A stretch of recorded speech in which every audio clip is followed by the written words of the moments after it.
एक शाम प्राची टीवी पर सीरियल देख रही होती है। तभी उसकी सास वहां आती है। अरे सीरियल में तो ऐसे मग्न है जैसे आज रात का खाना पड़ोसी आकर बनाएंगे। मुझे पता ही नहीं था आपने अपने बेटे की शादी पड़ोस में भी की हुई है। हैं? मतलब? मतलब इस घर में सारा काम बहू ही करती है, आप तो सिर्फ खर्राटे मारती हैं। अच्छा जी, फिलहाल तो तुम आराम फरमा रही हो, चलो जाओ, ये मेरे टीवी देखने का समय है। आहा, इसीलिए मुझे भगाया जा रहा है। सॉरी, अब तो बिल्कुल नहीं जाऊंगी। प्राची की इस बात पर दोनों सास बहू के बीच टीवी रिमोट के पीछे बच्चों जैसे छीना झपटी शुरू हो जाती है, जिसके बीच श्लोक भी काम से घर वापस आ जाता है। हाँ, आज मेरी चूहे बिल्ली की जोड़ी किस बात पर झगड़ रही है? अरे तेरे बीवी मुझे टीवी ही नहीं देखने दे रही। अरे तुम्हारी मम्मी मुझे खाना बनाने के लिए फोर्स कर रही है। अरे वाह, ऐसे बेतुके रीजन पर तो बच्चे भी झगड़ा नहीं करते। अरे मुझे कुछ मत बोल, सब इसने ही शुरू किया है। हाँ हाँ, जैसे आप तो बहुत दूध की धूली है ना। अरे बस, दोनों चुप। प्राची जाओ, खाने की तैयारी करो। और माँ तुम छोड़ो, तुम्हें क्या बोलूं, शांति से अपना सीरियल देखो, मुझे दोबारा लड़ने की आवाज सुनाई नहीं देनी चाहिए। ऐसा बोलकर श्लोक वहां से चला जाता है, जिसके पीछे पीछे प्राची भी कुछ न कुछ बड़बड़ाते हुए रसोई में चली जाती है। हाँ हाँ, सासू जी को तो कुछ बोलेंगे ही नहीं, बस मुझ पर ही हुक्म चलता है, खाना बनाओ, जैसे मैं इनके घर में खाना बनाने के लिए आई हूँ।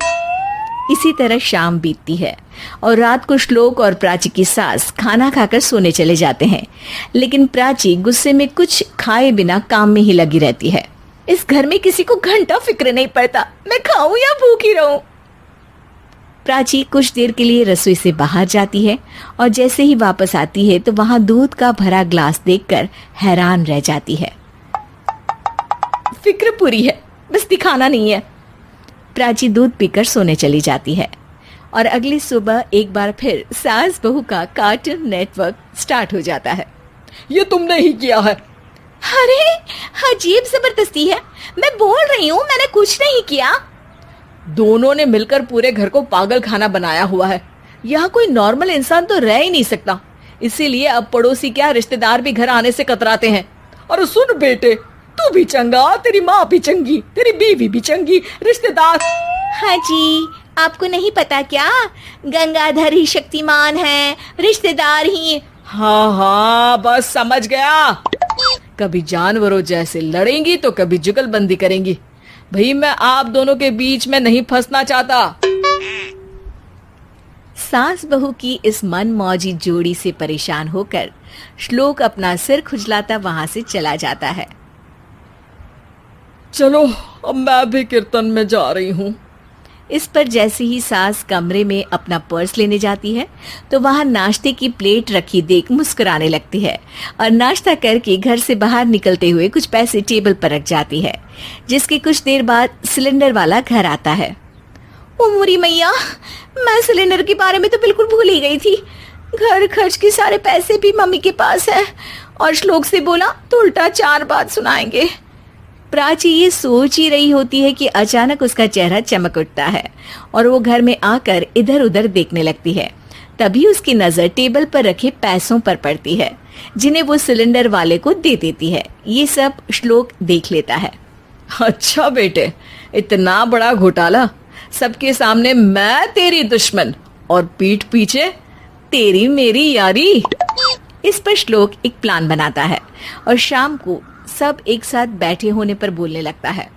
माँ, तुम दोनों की बहुत लड़ाई होती है, इसलिए मैं सोच रहा हूँ कि प्राची को उसके घर छोड़ाऊं, इससे वो भी खुश रहेगी और तुम भी। अचानक श्लोक की ये बात सुनकर सास बहू शौक से उसकी तरफ देखती है। अरे ऐसे कैसे घर छोड़ाओगे, मुझे कहीं नहीं जाना। अरे तुमने बोला नहीं पर मैंने सुन लिया, तुम्हें मम्मी के साथ रहना अच्छा नहीं लगता, मुझे पता है। अरे वाह, अरे जब बहू खुद कुछ काम बोले तो वो तुझे सुनता नहीं, और अब जो इसने बोला ही नहीं वो तू समझ गया। जब उसे नहीं जाना तो फिर जबरदस्ती क्यों कर रहा है?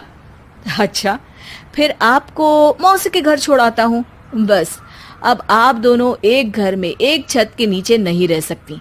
मैं इस टॉम एंड जेरी की जोड़ी को और नहीं झेल सकता। है? ऐसे कैसे नहीं रह सकते? तुम्हें इतनी दिक्कत है तो तुम्हारा बोरिया बिस्तर पैक कर देती हूँ, लेकिन मम्मी जी कहीं नहीं जाएंगी। बिल्कुल यही सुनना था मुझे। अगर दोनों में इतना ही प्यार है फिर हर वक्त ये लड़ाई का नाटक क्यों करती हो? देखा मैंने कैसे माँ किचन में दूध रखती है और तुम उनके लिए कमरे में नाश्ता रखती हो, और कैसे वो पहले ही तुम्हारी दिक्कत समझकर घर में पैसे रखकर बाहर जाती है। अरे भाई, इतना ड्रामा तो डेली सोप में भी नहीं होता जितना तुम दोनों ने इस घर में फैलाया हुआ है। तू हमें टॉम एंड जेरी बोलता है ना, तो याद कर वो दोनों भी एक दूसरे को बाहर वालों की बुरी नजर से बचाने के लिए हमेशा सबके सामने लड़ते थे, लेकिन अकेले में दिक्कत के समय मदद भी तो करते थे। बस हमारा रिश्ता भी कुछ ऐसा ही है। और वैसे भी अगर सास बहू में तू मैं नहीं होती तो दुनिया वालों को कहानियां कैसे मिलेंगी?